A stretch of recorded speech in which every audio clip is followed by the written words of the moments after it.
Hi everyone, it's Mel with the Quilting Room with Mel, and it's time to do another block of the month. This month we are doing a block that I designed myself. I'm calling it Country Road. A little play on the John Denver song, Country Roads Take Me Home, which is one of my favorite songs and pretty meaningful to me. If you need fabric requirements and cutting instructions, there's a link down below in the description. Be sure to click on it and it'll take you over to the blog with all that good stuff so that you can have it right there in front of you and you don't have to try to make notes while you're watching the video. I have picked out 8 fabrics that spoke to me. I want this block to be, it's very scrappy. But I also want it to be kind of meaningful, so I'll show you my fabric selections real quick. So we have this. It's a mottled green, blue with some purple in it. It's really kind of my favorite colors, and it made me think of my mom when I pulled it out of my stash. And then we have wild, almost tie-dyed batik, and I love 60s fashion, and so that's why I pulled it. And then we have this one, and this is a strip left over from the very first block, the quilt that I did here on the blog. It's from my chevron log cabin. So if you recognize that. And then we have this one. And this is a scrap that was left over from one of my grandson's quilts. The first time I got to sew a quilt for a grandbaby. After I became a grandma. And this one is kind of a fun novelty print. It's got cowboy boots and cowboy hats, and because I live in the country and was in FFA and all that kind of stuff, I thought throw a little bit back to there. We have this one, which is just a paisley pink kind of wild print. It's actually a scrap of a friend of mine. And we have 2 very, very special pieces. And this one. And this is going to be in the middle, so the heart of the block is going to be half of this. This is a scrap of my grandma's. That is a piece from my grandma. And then the other one is a scrap that I had of my mom's. So those are going to be in the middle, kind of the heart of the block. And then, of course, I have my constant. Set those aside. My constant, and I don't know if the camera, yeah, the camera doesn't pick this fabric up well. But you can see it's kind of shiny. It is Michael Miller.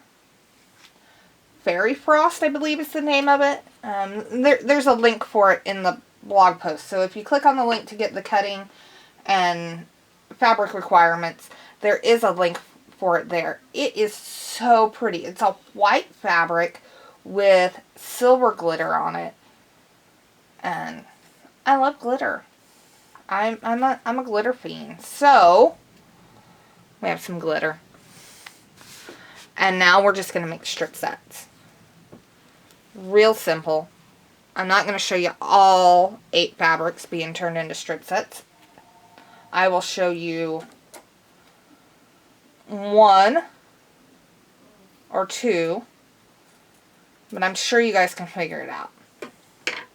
Because I know you guys have made strip sets before.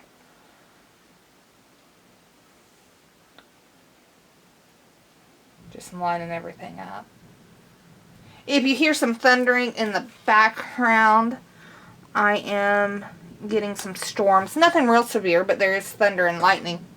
So if you hear it, hear the rumbles of thunder, or if you hear a phone ring, I'm actually on a weather call program, and I get updates every time it lightnings. So they'll give me a phone call, send me an email, say, hey, you should not be outside. So if you hear any of that in the background, just bear with me. I live in Kansas. I can't, if I waited, especially right now, we're in a real rainy time. If I waited for it not to be thundering to do the video, it might be June before we got the May block done. So here we go. 1/4 inch seam, not a scant, just a plain quarter.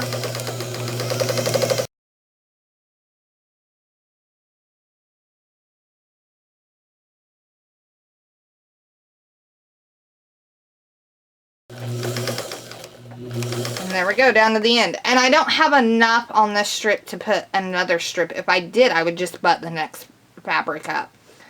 But this one, I don't have that.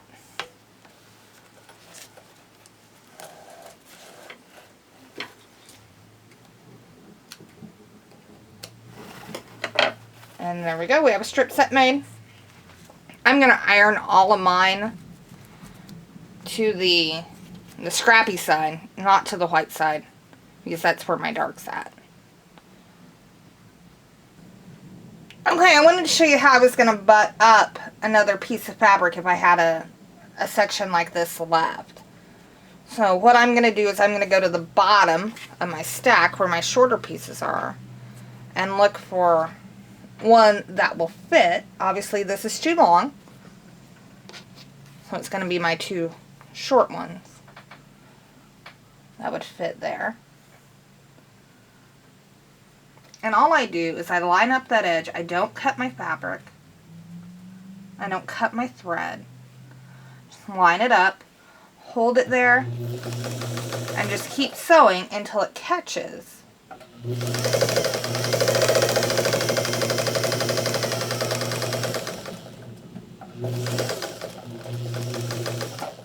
And then I take it off because of course I don't have enough left now to add another piece.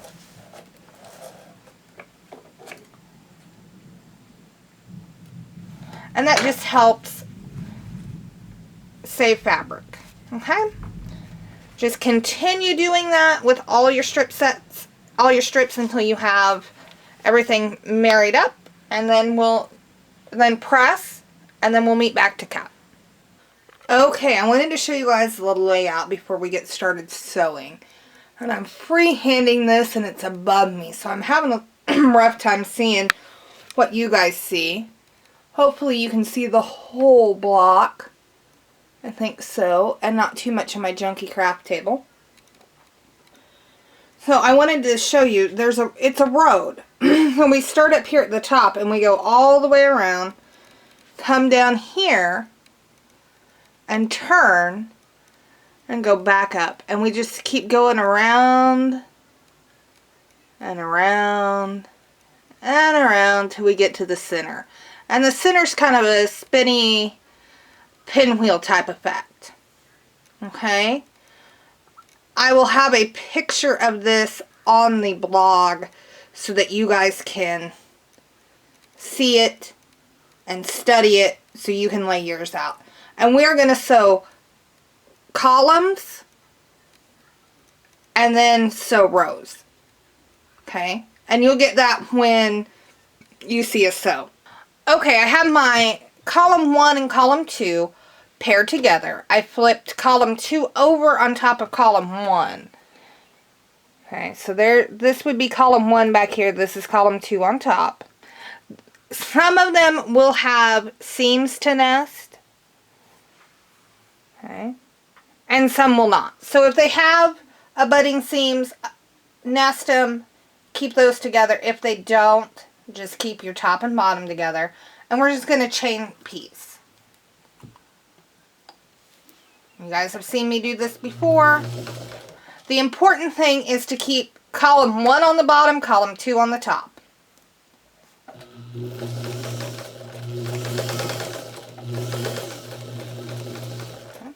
Add the next one. See, this one doesn't have any seams to match, so I just match my top and my bottom. And keep going.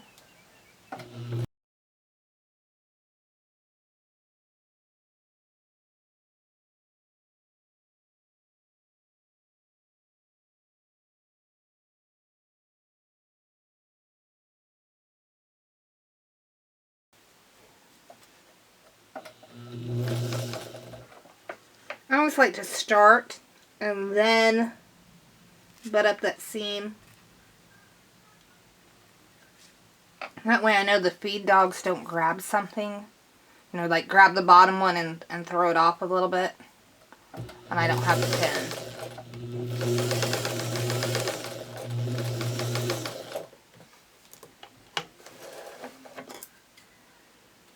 And you have a chain of column 1 and column 2 together. And we are not clipping in between.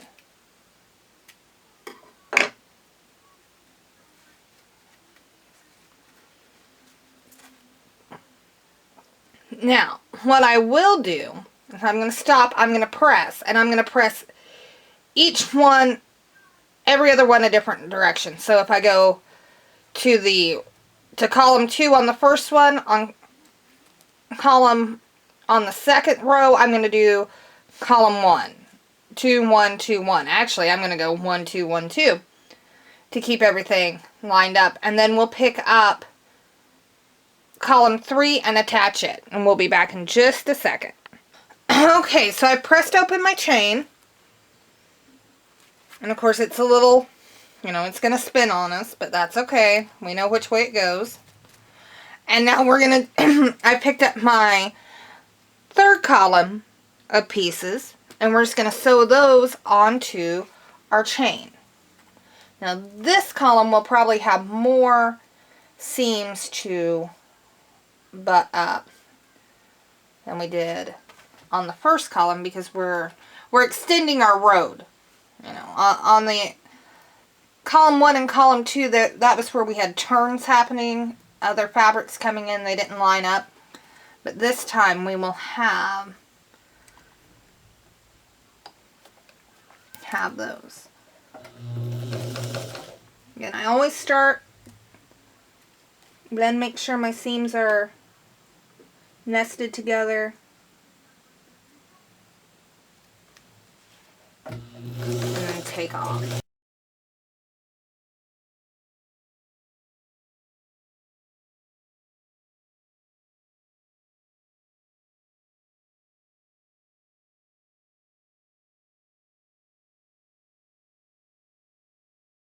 And one last block.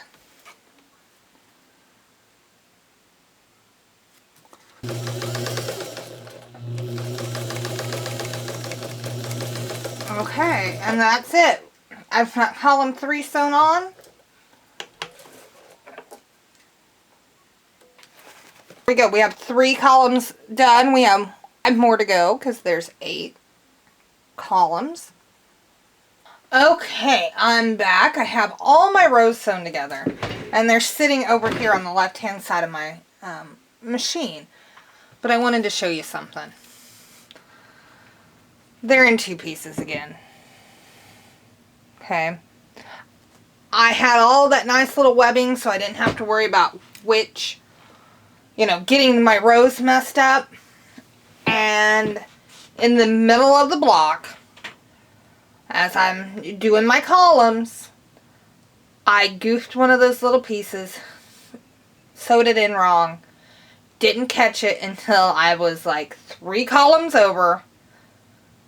So to fix it, I had to cut all my little webs apart so I could go in and fix it. So my recommendation to you, because if the person who drew out this quilt block and had it all planned out can do something like that, anybody can.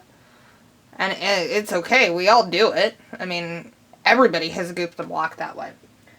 But I highly, highly recommend that you take a photo of it on your phone. Use the photo on the blog, my photo, to lay your block out. You know, use the finished block to lay yours out. But then after you get it laid out, take a picture on your phone so that you can refer back to it. And that's what I did. When I looked at it and I'm like, oh, I think that one's wrong. I looked back at the one I'd taken on my phone. Sure enough, found it, was able to fix it very quickly. But It happens. And the only way to double check yourself is if you have a photo of what yours is supposed to look like. Because I'm guessing you're not going to be pulling the same fabrics for your scrappy that I am. If you have that green rosebud stuff in your stash, you're a pretty seasoned quilter, but I really want you to pick fabrics that are meaningful to you, so there's no way we have the same fabrics that are meaningful. So take a picture of your block with your fabric so that you can make sure it's laid out exactly the way you want it to be. Now, if you goof one, never ever point it out, okay? If you're on my Facebook, you've seen the quilting rules that I post. That's one of them. Never point out a mistake. Those are design choices. Same thing goes here. If you goof one of the blocks and you have the whole thing sewn together and you go, don't want to fix it, don't point it out. Don't even point it out to me. I probably won't see it. If anybody says, hey, why is that block going a different way? Oh, well, this is, a symbolic abstract block. My road diverged there. Huh. Perfect.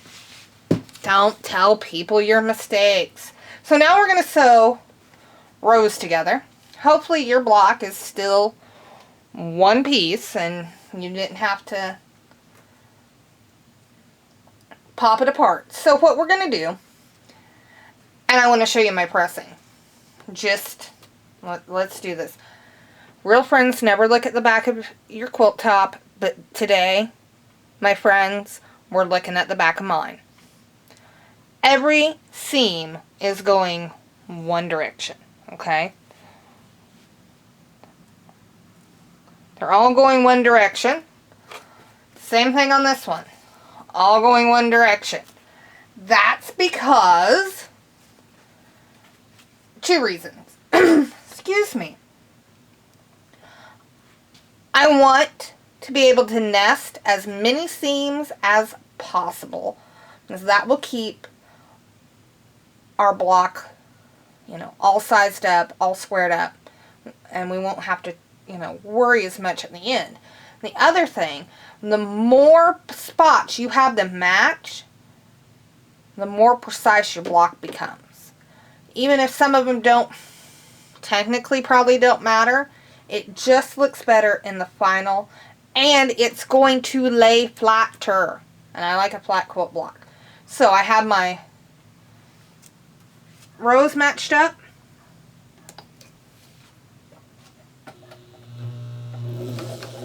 And I'm just going to sew along.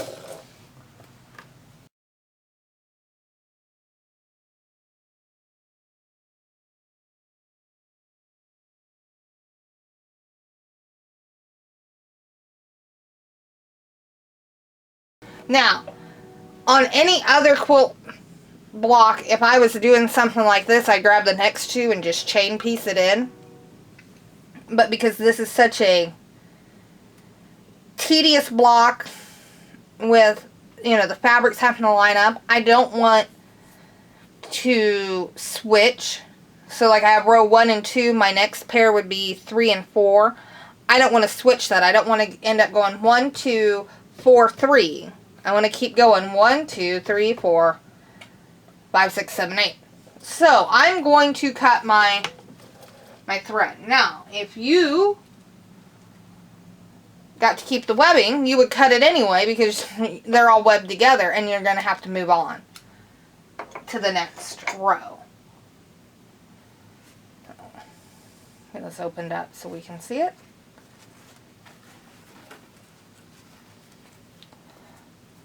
Okay, there we go. And I'm not pressing. I will press all of the seams at once, and I will press them all one direction when I get done. We will not have to match these side seams with anything, so we don't have to worry about one up, one down, one up, one down. They'll be sashed. We're going to do sashing on this block. So we don't have to worry. And I like to sew with my block.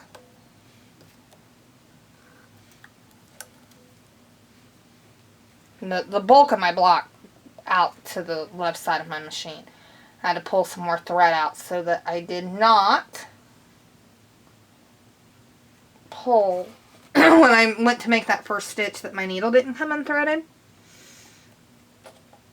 If you have especially a vintage machine, always make sure that you hold these threads down when you start. Because they will, your thread kind of pulls up when you start, and if you don't have enough of a tail out there, it will unthread.